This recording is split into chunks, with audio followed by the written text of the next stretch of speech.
Welcome back. This is Richard, and I'm glad you joined us for the Innovation Best Practices episodes, where each one is designed to help you sell more and make more. These are really designed for any business with any kind of innovation need. So welcome back, and welcome back to listeners in 72 countries. We have many ways that you can watch the Innovation Best Practices episodes. You can watch the VideoCast like this by going to YouTube and just searching the episode title in the search line on YouTube, and it'll come up at the top of the list of the search.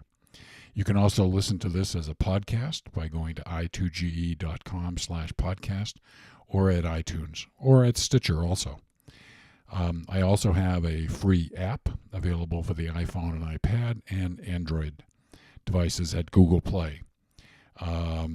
At least you missed the point. The VideoCast is free, the podcast is free, and the apps are free. Doesn't get much better.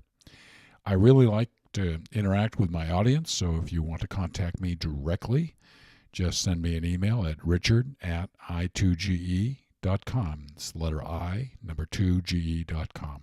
I look forward to hearing from you.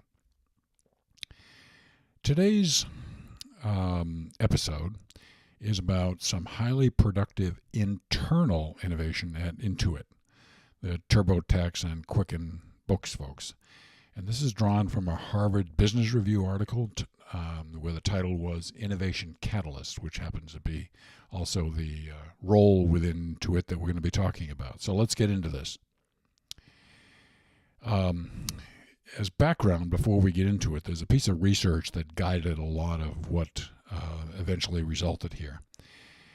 Within the research field, there's a well-known and accepted form of research called Net Promoter Score.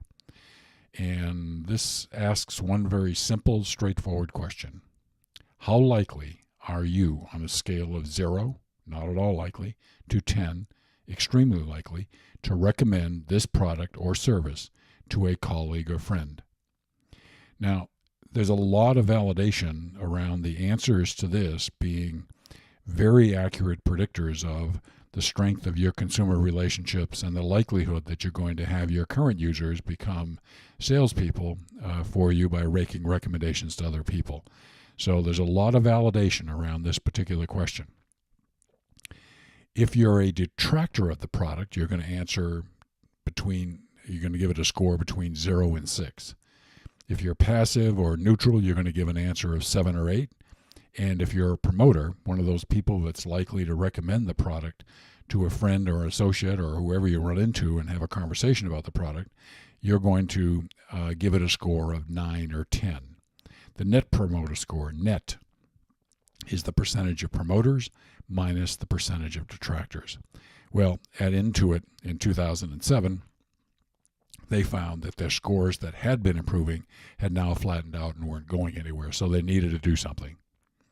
Scott Cook, who was the company's CEO at the time, was also on the Procter & Gamble board of directors, and he sought out the assistance of the company's vice president of design and innovation strategy at Procter. What came out of this was a program he called Design for Delight, or D4D. And I think that's a very good name because it's not only designed for, hey, they like it. It's really, if you can get to the level that it really delights people, if you can truly achieve that design objective, you are going to get people that promote your product. He created a team of 9 design thinking coaches that he called Innovation Catalysts. And they were available to business operating units to create prototypes, run experiments, and to learn from customers. So this is a group that was a resource to the business operating units.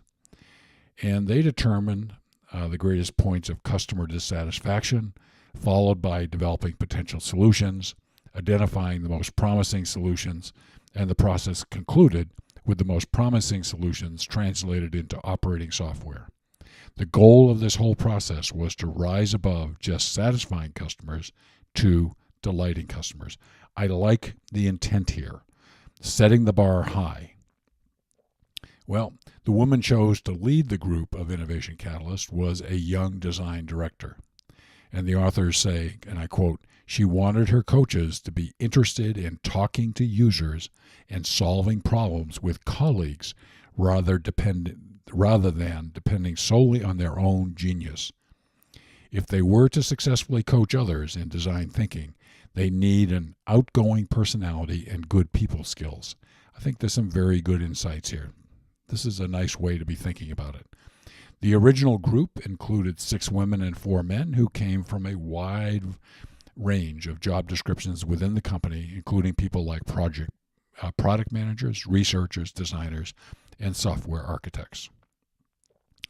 Early on, the authors say the team created multiple concepts and iterated with customers on a weekly basis. I like this process. There's a good sense of urgency to it, so pay attention here. This is good. They brought customers in each Friday, distilled what they liked and had learned from those folks on Monday, brainstormed concepts on Tuesday, designed them on Wednesday, coded them on Thursday before bringing customers back in again. That's a very nice rapid prototype and rapid learning way of doing things. It was expected that each innovation catalyst would deliver 3 to 4 big winners for the company each year. And in the first year of their existence, 32 of their ideas that they worked on made it into the marketplace. So some good progress. By 2010, there was a new CEO. He expanded the original group of 10 to about 75. And recruiting went a lot deeper and broader into the organization, as you can imagine, including recruiting mid-level managers. Individual innovation catalysts could become much better, they found out, if they successfully work collaboratively with other innovation catalysts, in other words, learning from each other. This enabled them to have cross-learning about what was working and not working.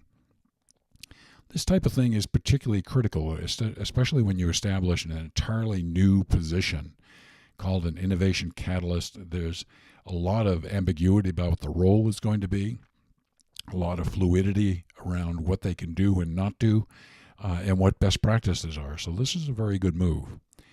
But they also needed more management support, especially at the director level in the organization, because they were not always getting the strong support they needed from that level. So they formed a second, smaller team to help middle management group, quote, embrace both design thinking as a concept and the innovation catalysts as enablers. This is another way of saying that there were people in the mid-level of the organization, mid to higher level of the organization, who weren't quickly receptive to this new role of innovation catalyst. I can imagine many of them saying, hey, I don't need them, I got it under control. Not so fast based on what had been happening. And this overall effort dramatically increased the level of innovation throughout the organization.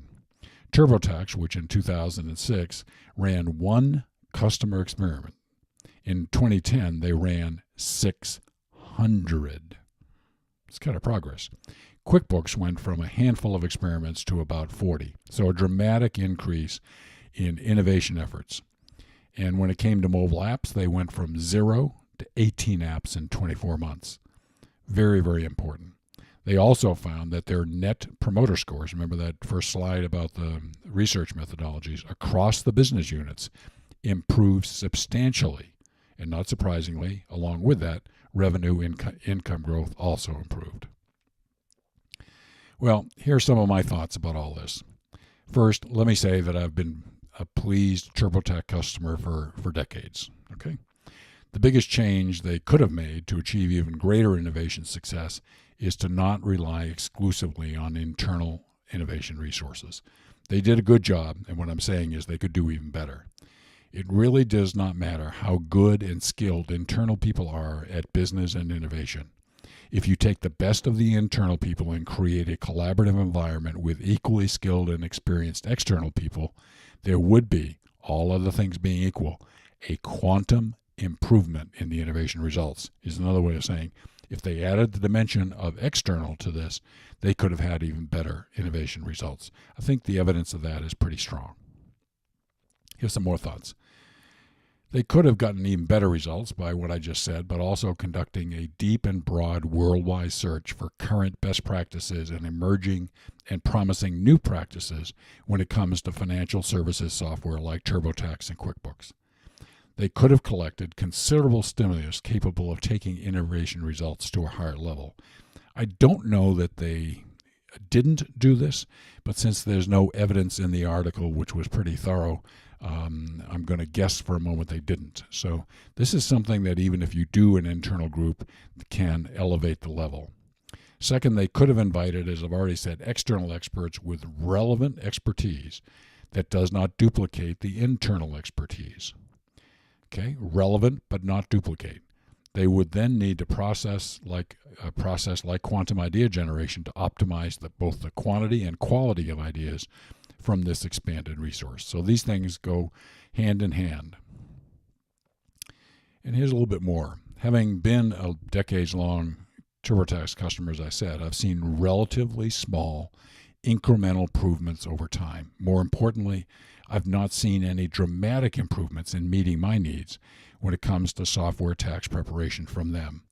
The lack of dramatic improvements underscores the points I've made about not having external expertise as a part of the process. Without external expertise, we're back to the old adage I've shared with you before. It's difficult to get out-of-the-box thinking from people who live in the box. This is the challenge when you have an internal-only innovation group. As an alternative, they could have formed a separate group to help facilitate better cooperation from mid-level managers, which is a common challenge in most hierarchical organizations. Managers at the director and vice president levels seem to have a natural resistance to people external to their business group, like Innovation Catalyst, coming in and telling them how they can do a better job. I've seen it many times. Having said that, Intuit and products like TurboTax have a long record of success in the marketplace. Because of the nature of their business, technology and software, they need to have a conscious and purposeful ongoing innovation program, or they risk being run over by a new company with a breakthrough innovative approach.